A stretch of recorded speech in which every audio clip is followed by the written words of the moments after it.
ہاں بھائی دوستو، پھر رات کو پیٹرول مہنگا ہو گیا، لیکن یہ پرانے پوسٹر آپ دیکھیں، ان پوسٹروں کو دیکھ کر ایک چیز لگتی ہے، ہمارا وزیر اعظم تو بالکل بھی چور نہیں۔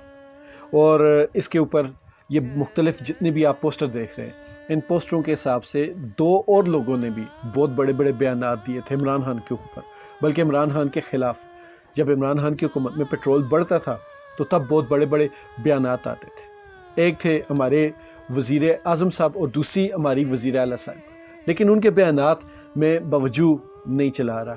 آپ کو پتہ ہے نا کہ وہ چاچے کے ساتھ جو کچھ ہوا، اس کے بعد کم از کم میری ہمت تو نہیں کہ میں اپنی ثقافت پر کوئی ظلم کروں۔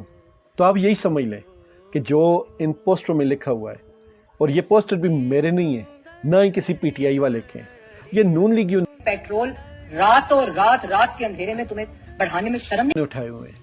اب مجھے نہیں پتا کہ وہ اپنی حکومت کے خلاف احتجاج کیوں کر رہے ہیں۔ بہرحال پیٹرول مہنگا ہو چکا ہے، اور مزے کی بات ہے حکومت بھی عمران خان کی نہیں ہے۔ تو عمران خان کی حکومت میں 120 تک جب پہنچا تھا تب شاید یہ پوسٹر آئے تھے، اور اس کے بعد 160 تک گیا تھا، پھر 150 پر آیا تھا، اور اب 272 پہ ہے۔